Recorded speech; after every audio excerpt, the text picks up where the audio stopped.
nós estamos mexendo com algo que é poderoso, com algo que tem mudado vidas a gerações.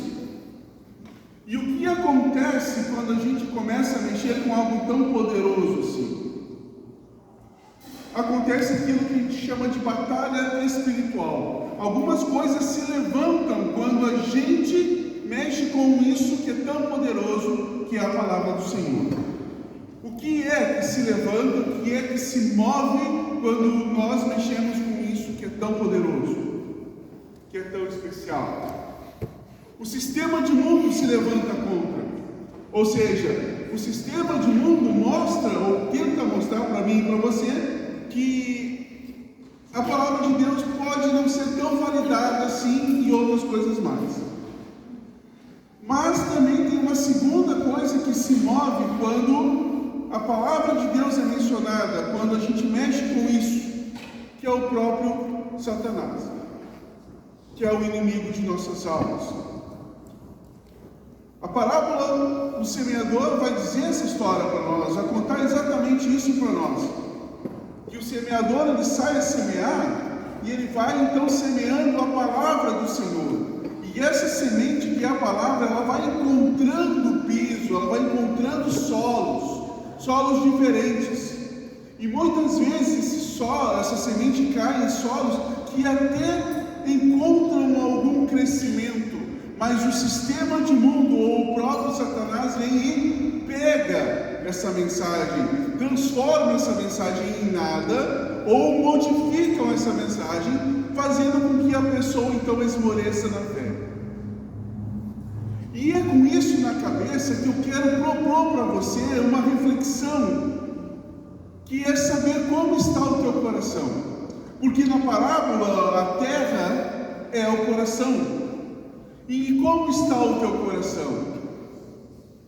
Nós cantamos hoje aqui uma coisa especial, eu amo aquela música, que vai dizer: eis-me aqui outra vez, diante de ti, Senhor, eu abro meu coração. Só que eu gostaria que você nessa hora, junto comigo, pudéssemos não somente cantar essa música, mas fazer dela uma oração.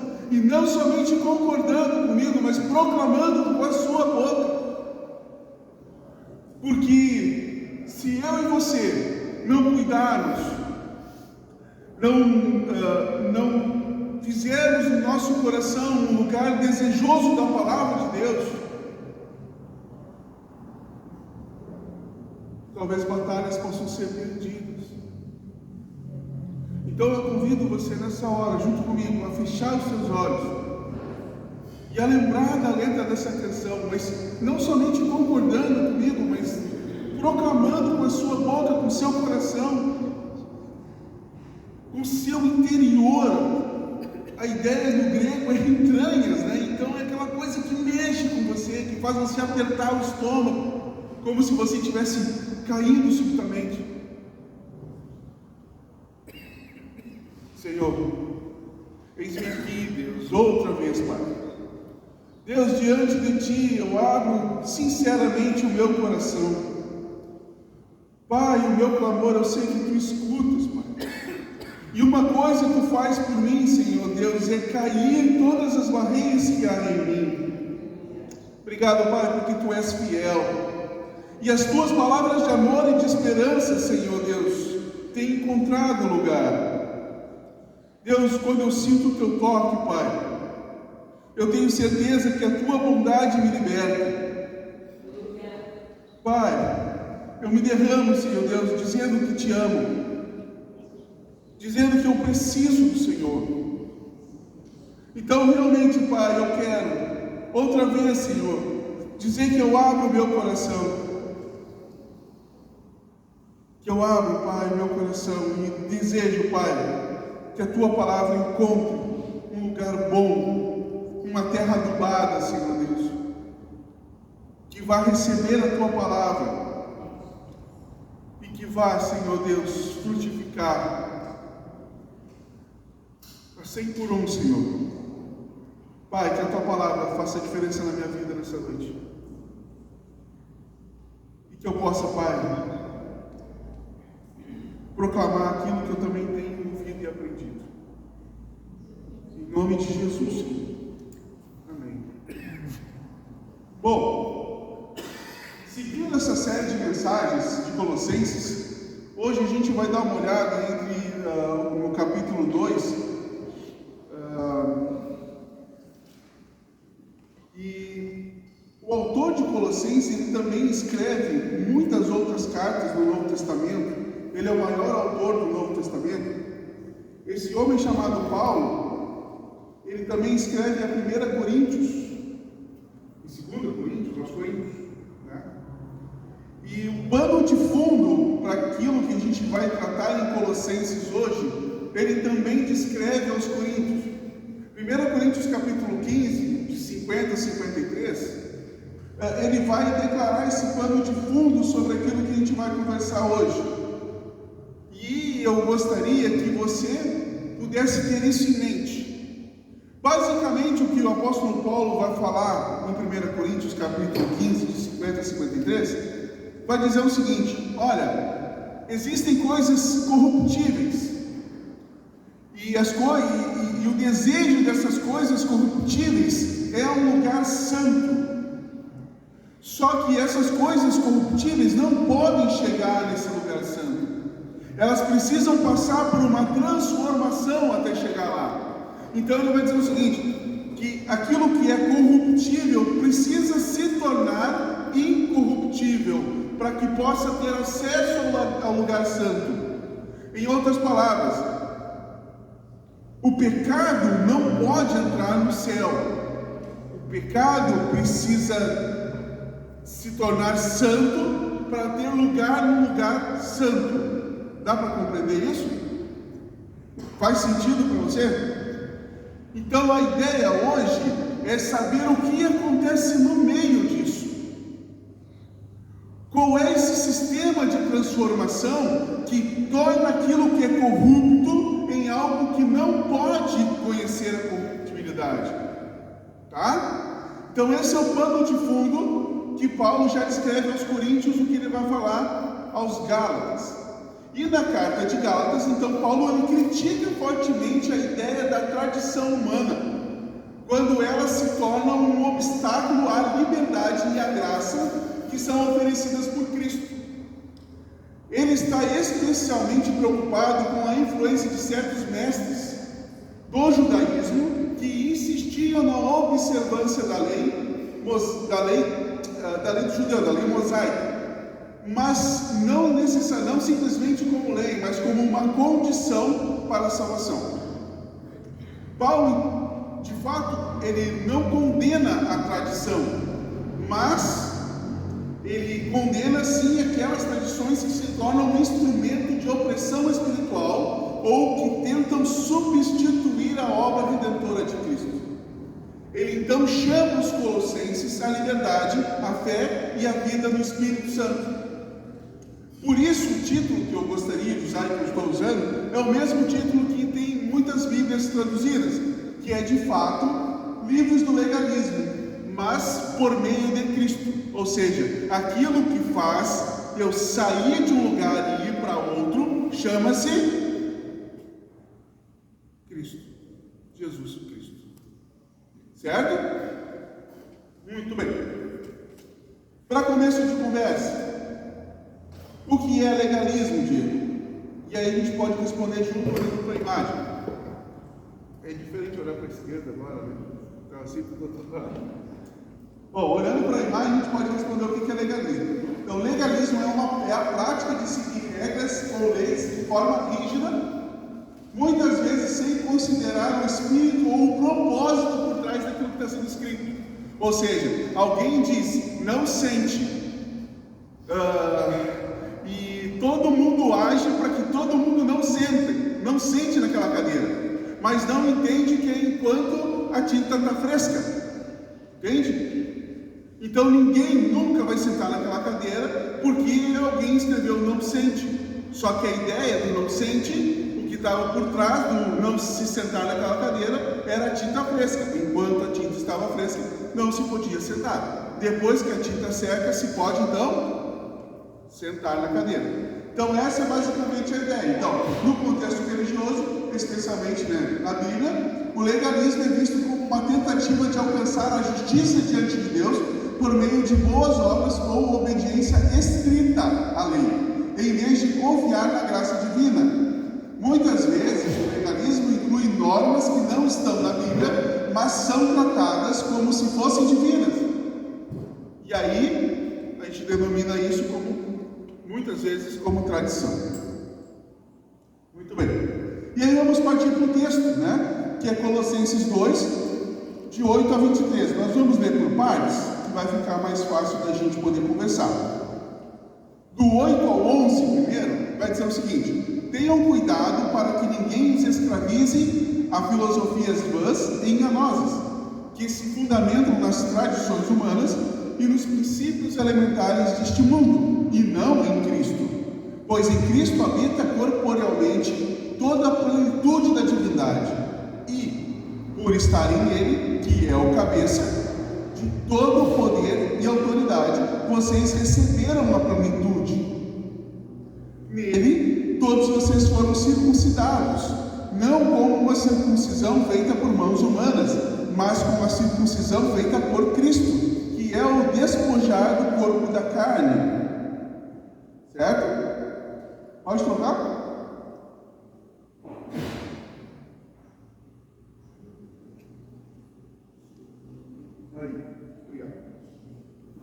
Vamos por partes. Versículo 8.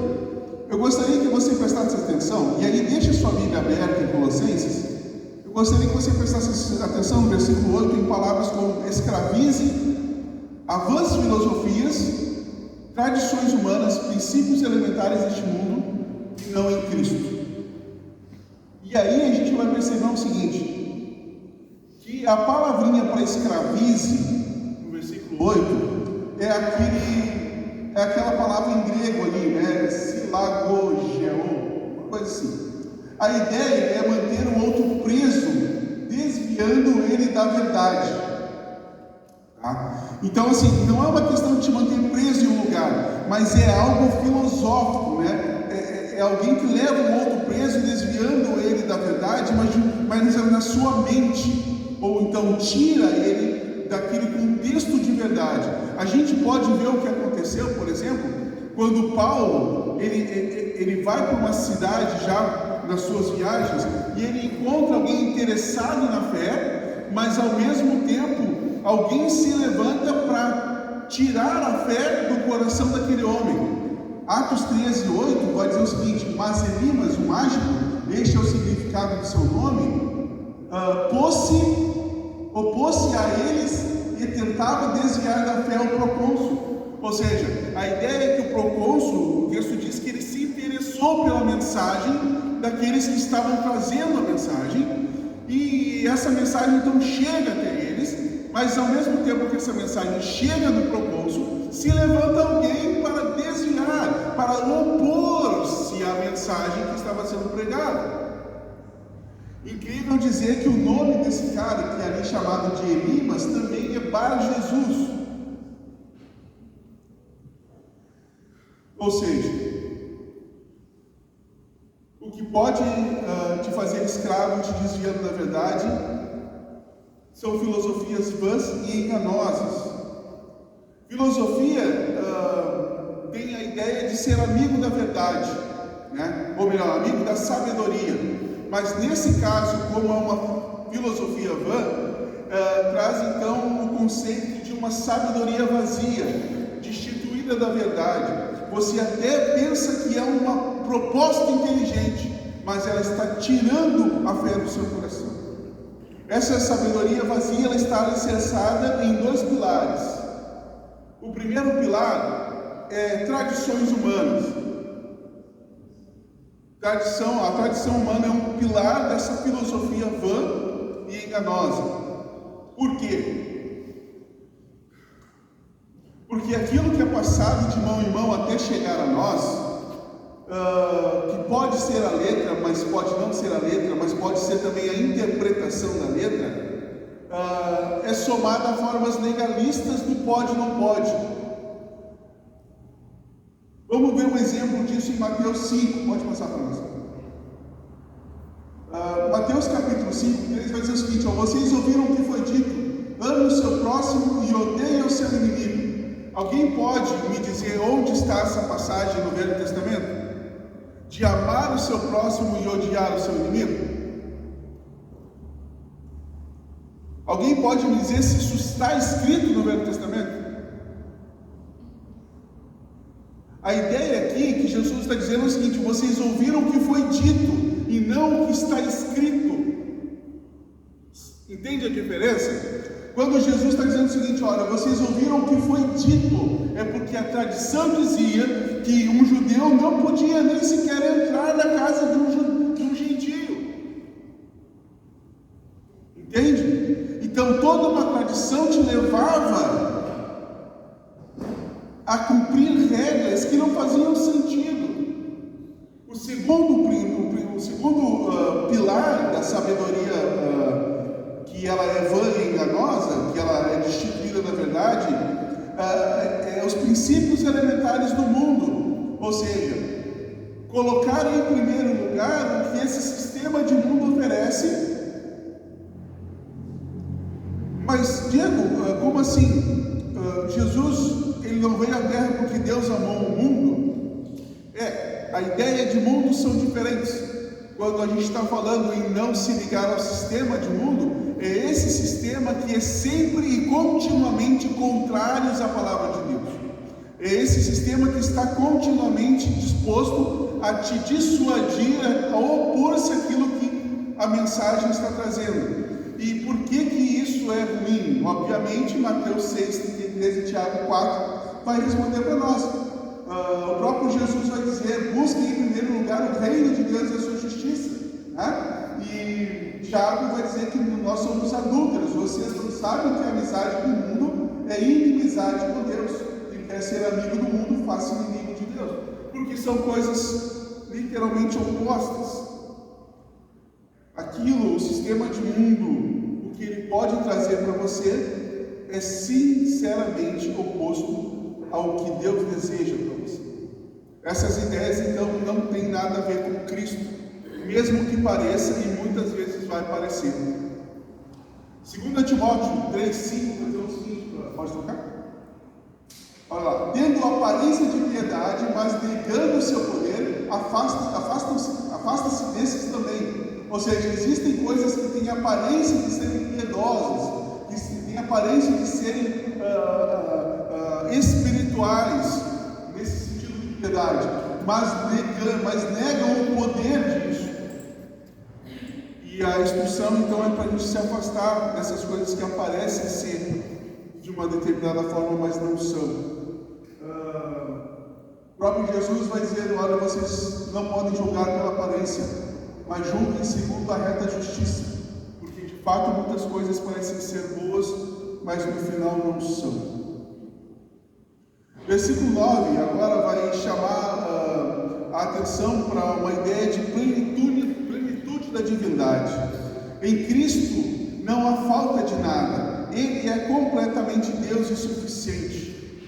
O que Paulo está dizendo é exatamente isso, que tudo que você precisa para ter essa transformação de incorruptibilidade, de corruptibilidade para incorruptibilidade, é exatamente aquilo que Cristo tem a oferecer. Nós não encontramos nada além disso, só em Cristo. E o verso 10 vai chamar Jesus então de o cabeça, né? Os colossenses, que estavam ligados a essa cabeça que era Cristo, tinham o crescimento dado por Deus. Ou seja, os colossenses, eles também eram participantes de toda a ação de Deus, por isso que eles ganharam a plenitude, ou eram participantes dessa plenitude.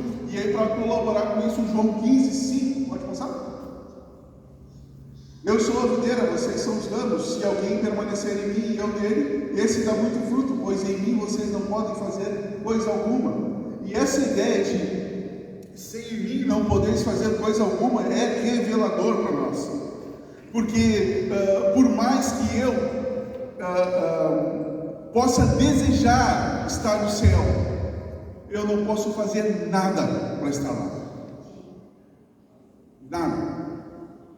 Tudo que me leva para o céu é feito por Jesus Cristo. Tudo. Então, sem Jesus, nada a gente pode fazer, absolutamente nada.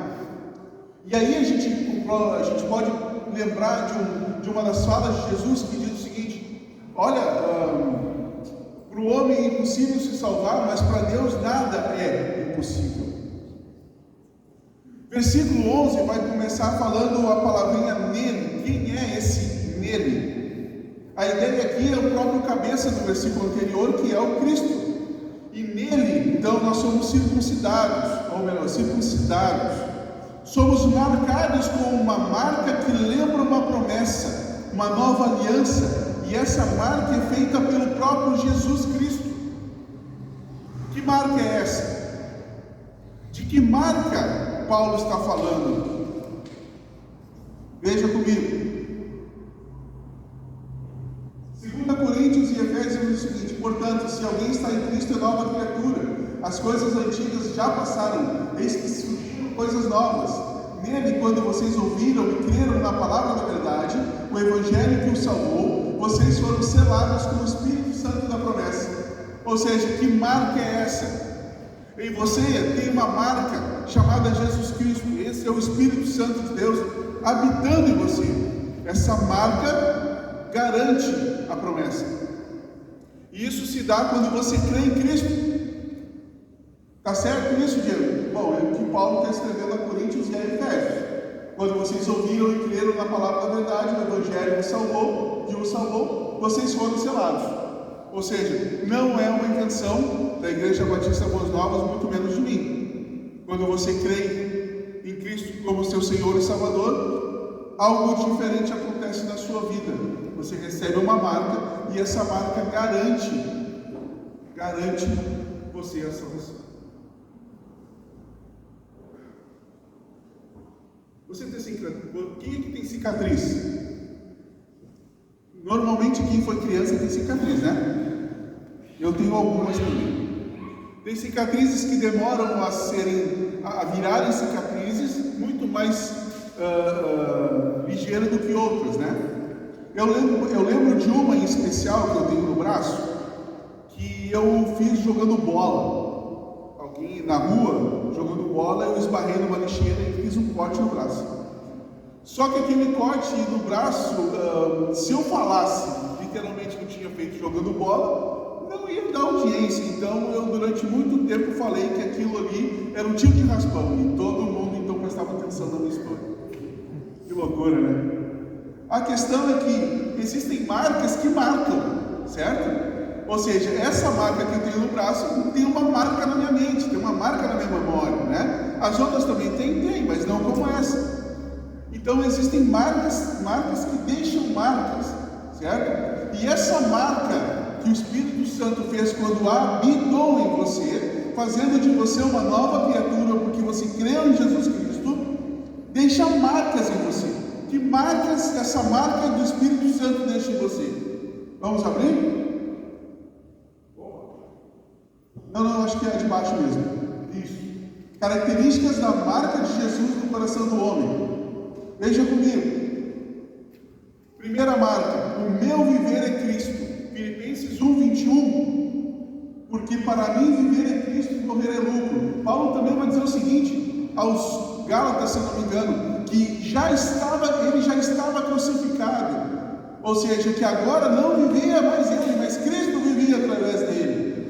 E também aí traz a ideia de negar a si mesmo, e aí o próprio Jesus dizendo: se alguém quiser acompanhar-me, negue-se a si mesmo, tome diariamente a sua cruz e siga-me. Ou seja, aquela marca que a gente ganha quando crê em Cristo, gera marcas dentro da gente, geram características de fé dentro da gente, que vão propor então esse andar em fé. E nós cantamos isso hoje também, que a gente gosta e precisa andar pela fé. Legal, Diego, mas onde a lei se encaixa nisso tudo? Onde aquilo que pode ser denominado legalismo, ou dito como isso, se encaixa nessa história? Bom, quero ler com você alguns textos. Pode passar para nós. Onde a lei se encaixa, e a lei, né? Onde ela se encaixa. Aqui estão alguns textos de Romanos, que diz o seguinte: todo aquele que pecar sem a lei também perecerá. E todo aquele que pecar debaixo da lei, ou seja, sob a lei, pela lei será julgado. O que eu aprendo com isso? Que a lei ela tem uma capacidade de julgamento. Porque não são os que ouvem a lei que são justos aos olhos de Deus, mas os que obedecem a lei. Ou seja, para mim me tornar justos aos olhos de Deus, não é necessariamente só ouvir, ser ouvinte, mas eu preciso ser praticante. Esses serão declarados justos, e ele está falando da lei. Romanos vai dizer ali, mais para baixo, vai dizer o seguinte: Moisés descreve dessa forma a justiça que vem da lei. O homem que viver essas coisas viverá por meio delas. Né? Depois vai dizer que porque aquilo que a lei for incapaz de fazer por estar enfraquecida pela carne, Deus o fez enviando o seu Filho à semelhança do homem. Ou seja, a primeira ideia aqui é que existe algo que liga o homem a Deus. E isso que liga o homem a Deus no Velho Testamento é chamado de lei, e todo esse processo é graça de Deus. Porque o homem que é pecador, para se unir a um Deus santo, precisa de algo que o santifique. No Velho Testamento, nós encontramos esse processo pela lei, que é a graça de Deus, para que esse povo pecador possa ter um relacionamento com esse Deus santo.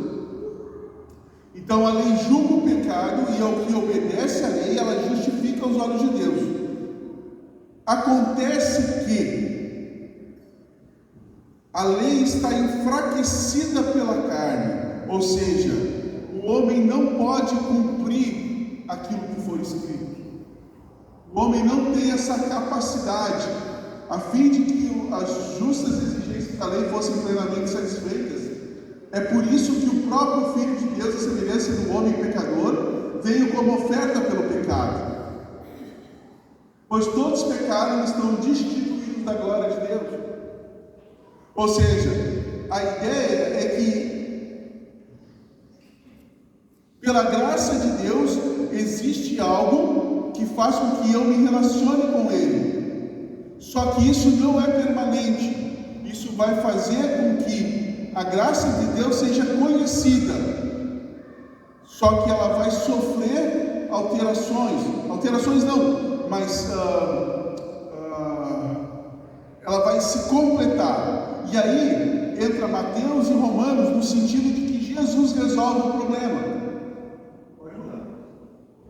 Por fim, porque o fim da lei é Cristo, para a justificação de todo o que crê, diz Paulo aos Romanos, e Jesus diz: não pensem que vim abolir a lei ou os profetas, mas não vim abolir, mas vim cumprir. Ou seja, aquilo que eu e você não conseguimos fazer, porque a carne enfraquecia a lei era enfraquecida pela carne, Jesus vem e resolve o problema. Então Ele dá o sentido completo das coisas, aquilo que eu e você entendíamos legalmente, passamos agora, através da ótica de Jesus, a conhecer plenamente, porque em Cristo está toda a plenitude de Deus, e os que estão em Cristo participam dessa plenitude. Captou? Entendeu? Jesus é maior que Moisés? Porque se toda a lei, se a ideia de que o fim da lei é Cristo, Jesus tem que ser maior que Moisés, certo? E o próprio apóstolo Paulo vai confirmar isso em Atos 13:39. Pode passar? Olha só, porque por meio dele, Cristo, todo aquele que crê é justificado de todas as coisas das quais não podiam ser justificados pela lei de Moisés. Sacou? Então, ou seja, a ideia entre Jesus e toda a lei é que Jesus é muito maior do que a lei. E Mateus 17:5 vai revelar para nós um episódio muito maluco. ele vai dizer que Jesus pega alguns dos seus, leva no monte e lá ele é transfigurado. Lá naquele monte estão alguns apóstolos, Jesus, Moisés e Elias. E nesse lugar, em um momento lá acontece uma coisa.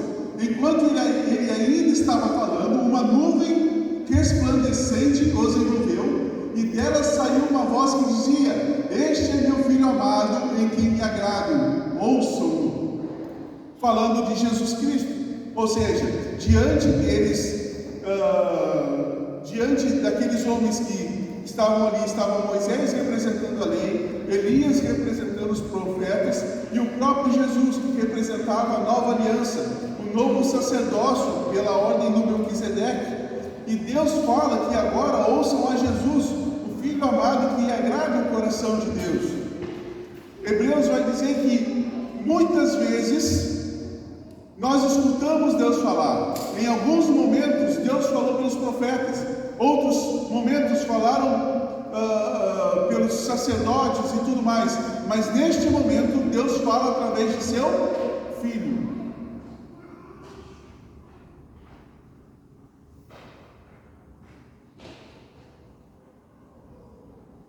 Percebemos até aqui que Jesus de fato ele é maior do que a lei, e toda a sua ação é uma ação que traz consigo a plenitude de Deus, e quem participa dessa ação ganha também participação dessa ação completa e definitiva. Continuando no versículo 12 ao 15 de Colossenses, vai dizer o seguinte: isso aconteceu quando vocês foram sepultados com ele no batismo. Ou seja, tudo isso que a gente falou até agora aconteceu quando? Quando nós fomos sepultados com ele. Ele quem? Jesus Cristo, no batismo. Com ele foram ressuscitados mediante a fé no poder de Deus, que o ressuscitou dos mortos. Ou seja, nós fomos batizados com ele, sepultados com ele e ressuscitados com ele pelo batismo. O batismo então representa essa ideia. Versículo 13: quando vocês estavam mortos em pecados e na incircuncisão da carne, Deus os vivificou juntamente com Cristo, e ele nos perdoou todas as transgressões. Ele nos perdoou e cancelou a escrita de dívida que consistia em ordenanças e que nos era contrária. Ele a removeu, pregando-a na cruz, e tendo despojado os poderes e as autoridades, fez deles um espetáculo público, triunfando sobre eles na própria cruz. Muito bem. Versículo 12 vai trazer essa ideia então desse batismo. O que acontece no batismo? O próprio versículo já explica que nós morremos com Cristo e ressuscitamos com ele. Mas a ideia de batismo vem do grego, que é o baptismo. E essa ideia no original não é simplesmente um mergulhar e um sair da água.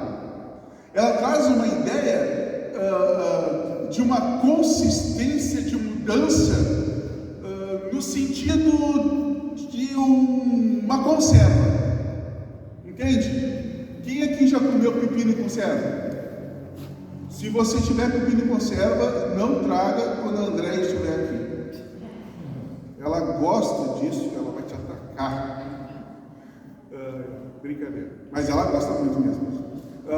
A ideia daquilo que está em conserva é que quando você é mergulhado em uma substância, você sai de lá com gosto diferente, com cheiro diferente.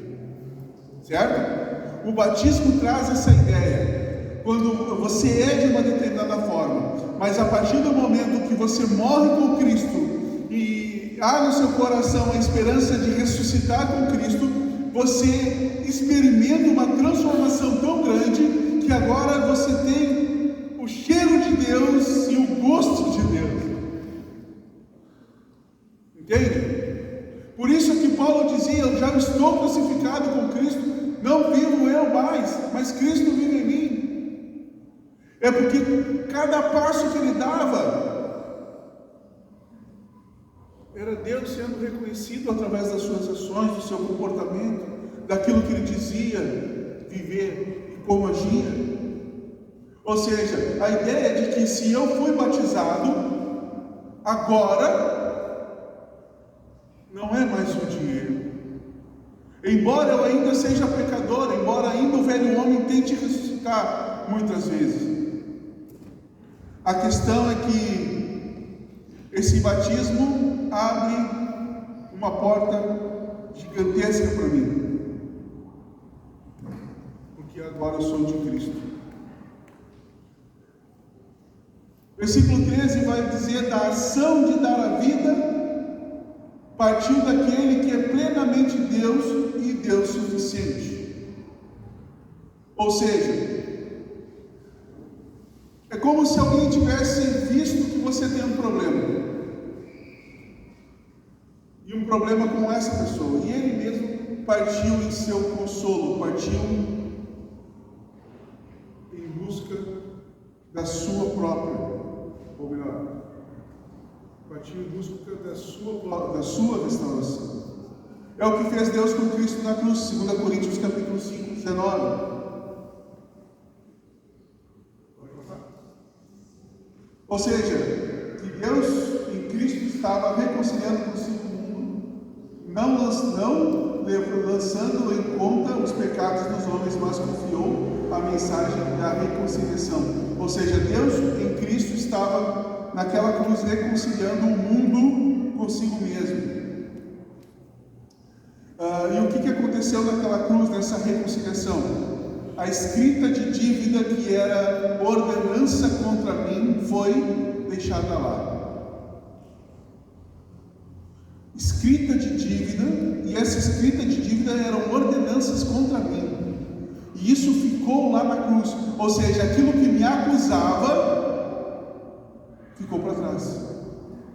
Ficou aonde Cristo se ofereceu em sacrifício. Olha comigo, Romanos. Portanto, ninguém será declarado justo diante dele, baseando-se na obediência à lei, pois é mediante a lei que nos tornamos plenamente conscientes do pecado. Ou seja, a lei tinha capacidade de me julgar, de mostrar, de apontar o pecado que há em mim. No 7:10 descobri que o próprio mandamento, destinado a produzir vida, na verdade produziu morte. E alguém teve que morrer. Jesus cumpriu tudo e morreu, para que eu e você pudéssemos ter vida. Ou seja,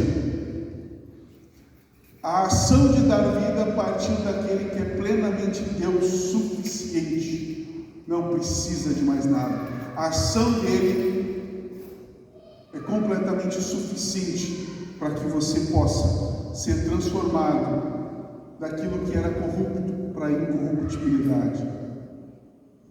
Agora, não confunda que a graça não teve um preço. Muito pelo contrário, a graça não foi de graça. Pode passar? A graça teve um preço, e esse preço foi alto. Vocês foram comprados por alto preço. Portanto, glorifiquem a Deus com o corpo de vocês. Vocês foram comprados por alto preço, não se tornem escravos de homens. Percebe? É sempre a mesma chamada. Olha, meu irmão, o que aconteceu na tua vida fez com que você virasse outra pessoa, transformou você.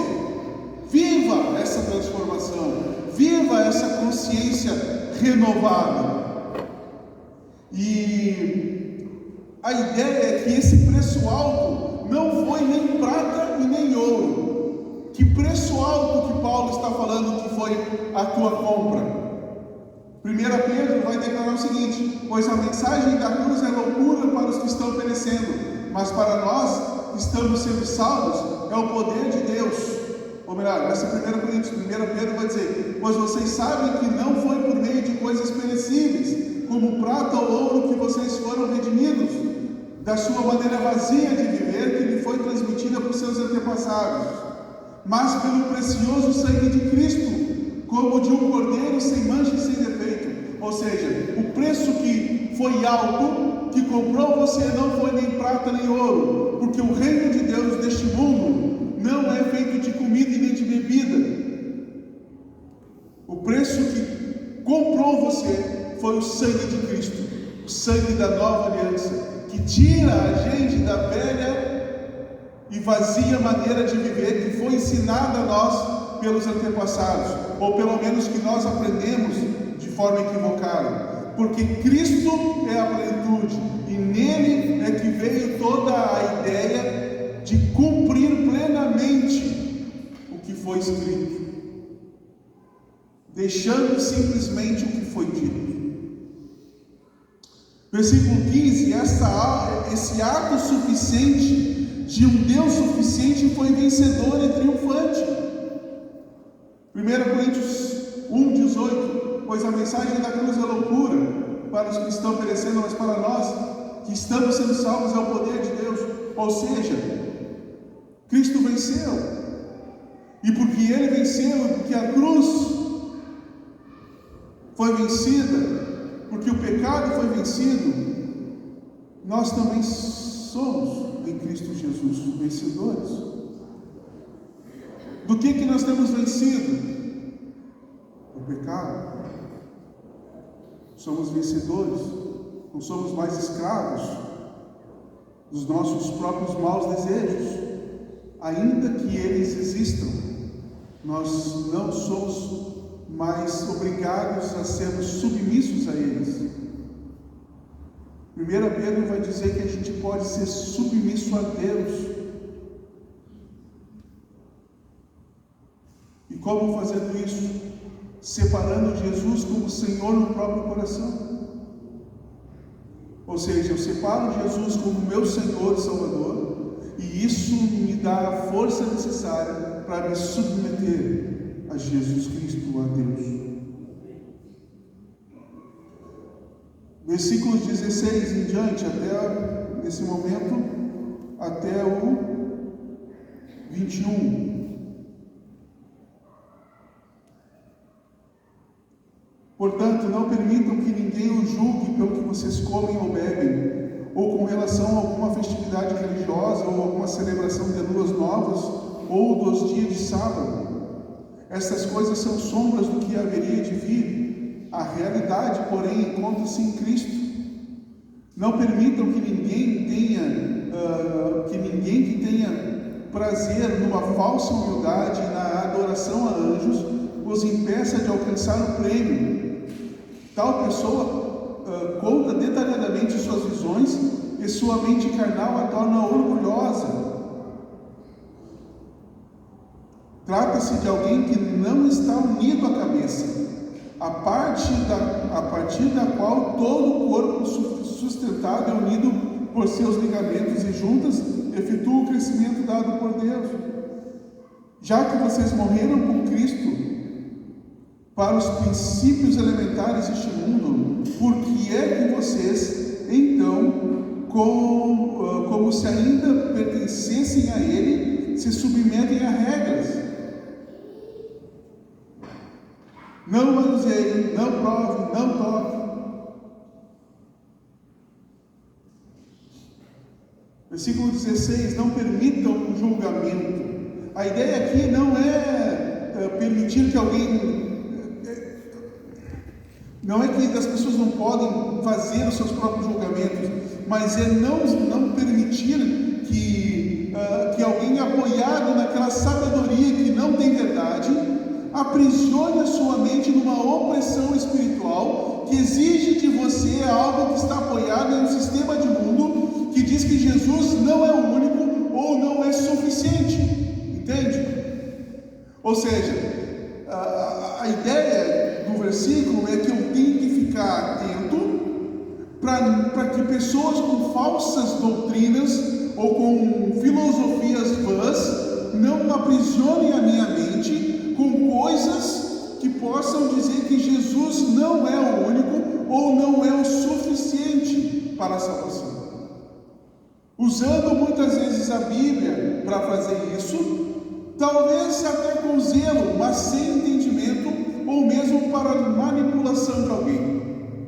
Então, vamos prestar atenção no que o Espírito diz. E aí a gente pode entender um pouco do que João escreve em uma das suas cartas, que diz para a gente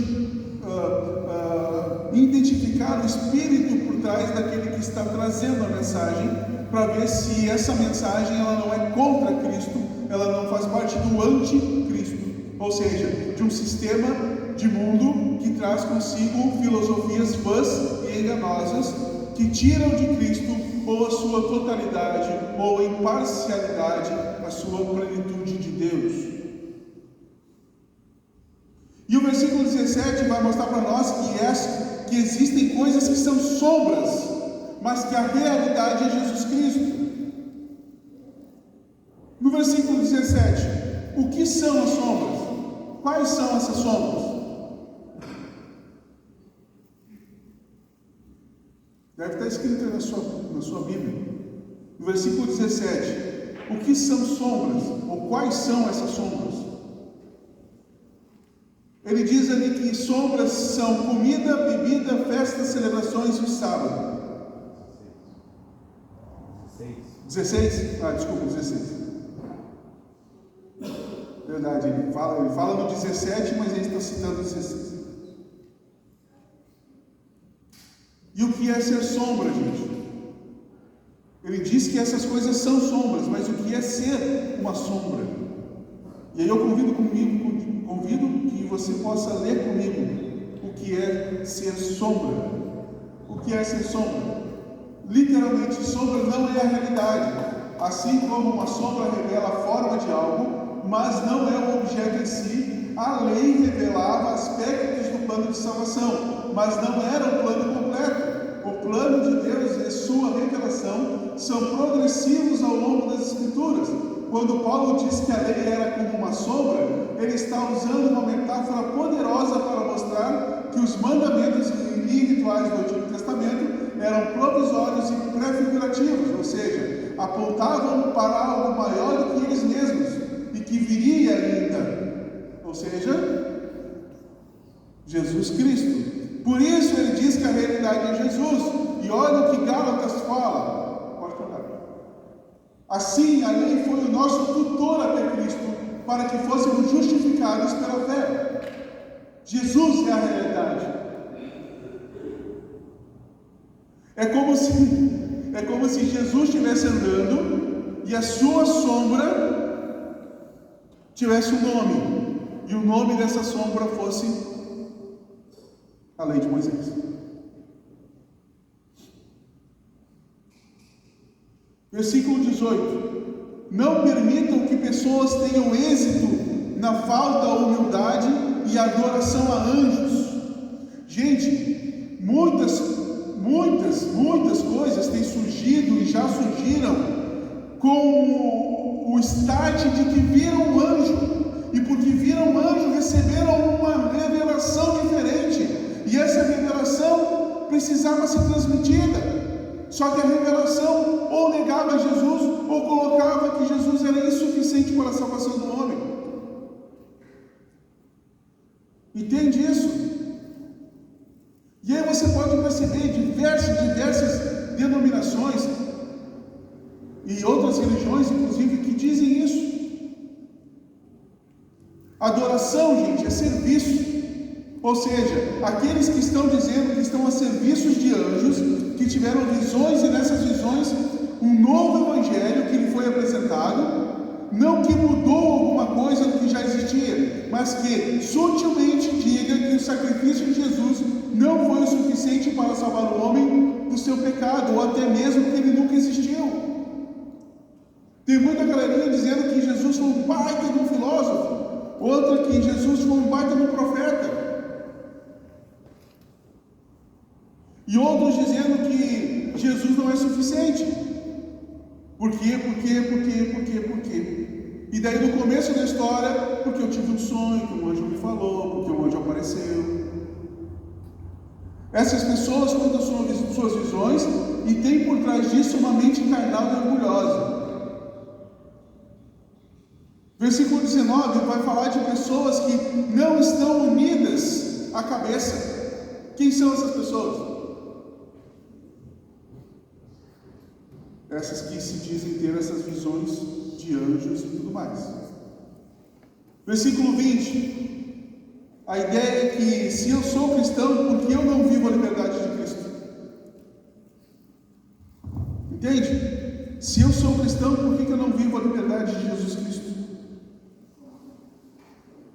E aí a gente pode ver lá no versículo 8 de novo, né? Quais são os princípios, as vãs filosofias que escravizam. Agora, literalmente, nós não podemos confundir liberdade com libertinagem. A fé e a graça nos mostram, nos apontam para a liberdade de estar em Cristo.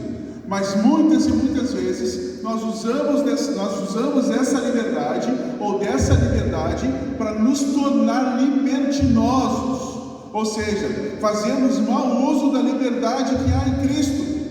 Quando que isso acontece? Quando eu sou legalista, quando eu sou religioso. E a provocação que eu quero fazer para você é exatamente essa. Como você tem usado a liberdade que você tem em Cristo Jesus? Será que você tem usado essa liberdade para amar o outro? Ou para fazer do outro um escravo espiritual?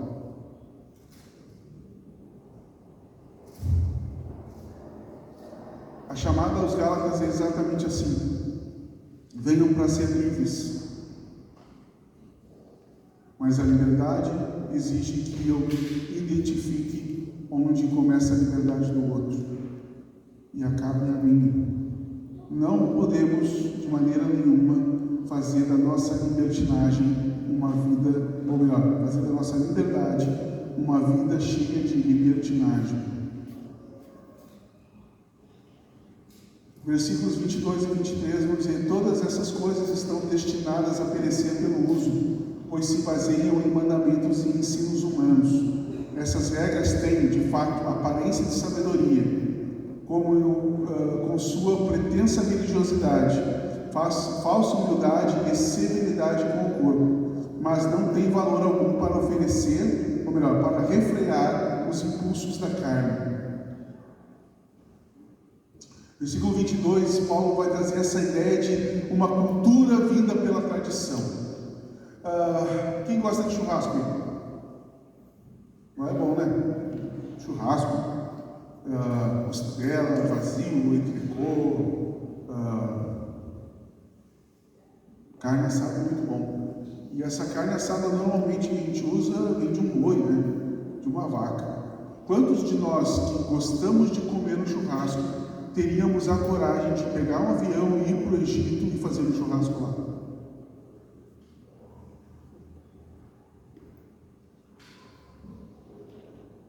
Quem tem? Por que não?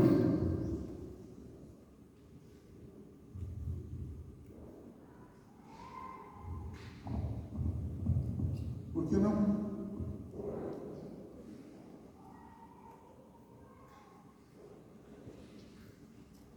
Outro dia a gente estava vendo no YouTube uma série de vídeos em que alguém narrava alguém fazendo comida de rua, e era muito nojento. Era muito nojento. Eu só não consigo lembrar que país que era. A Índia. Na Índia. Eram ratos passando ali e tudo mais. Por que é nojento para mim? Porque é uma coisa da nossa cultura, nós não participamos com ratos. Mas se eu for para lá, eu vou poder matar um ratinho? Nem que seja para a saúde pública? Não. Entende que tem coisas que vêm pela tradição humana e que são preservadas. Mas essas coisas não são para sempre. Não são para sempre.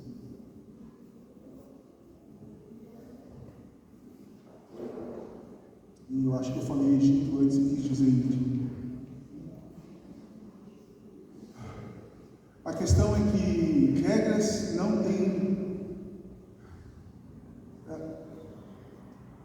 Regras até podem parecer sabedoria, mas não têm valor para refrear impulsos da carne. Isso é, toda e qualquer regra que é ensinada pela tradição humana, pela justificação do homem, não pode transformar o homem. Elas podem moldar o teu comportamento, moldar no sentido de que você se corrige por um tempo, mas ela não tem capacidade de transformar você. O que tem capacidade de transformar você é o que Cristo fez na cruz, porque nele está toda a plenitude de Deus. A única coisa suficientemente poderosa para abalar a tua vida é Jesus Cristo. É o amor de Deus por você. Tá, Diego, então, mas isso não tem poder? Não tem. O que tem poder, então? Pode passar para nós, tem em Hebreus também para ler. Em Hebreus diz que em breve, muito breve, aquele que vem virá e não demorará, ou seja, as coisas vão passar. Quando Cristo voltar, o seu reino será estabelecido de forma completa. E traz a ideia de 2 Coríntios 5,17, lembra que nele estava Deus restaurando todas as coisas, né, na cruz. Né? E pode passar de novo? E não me envergonho do Evangelho, porque é o poder de Deus para a salvação de todo aquele que crê. Primeiro do judeu, depois do grego, Romanos 1,16. Ou seja, o que é que tem poder então para transformar a vida do homem? O Evangelho. A palavra do Senhor ela é poderosa. Por isso que a gente precisa testemunhar de Cristo. E que cada semente que a gente lançar encontre um coração disposto a crer em Cristo Jesus. Porque o que a lei declara em regras só pode ser vivido pelo amor. Entende isso? O que a lei declara como regra só pode ser vivido pelo amor. Se eu e você remangarmos as nossas mangas e dissermos, vamos cumprir todos os 613 mandamentos para termos uma passagem para o céu, lamento dizer que fracassaremos, porque somos pecadores.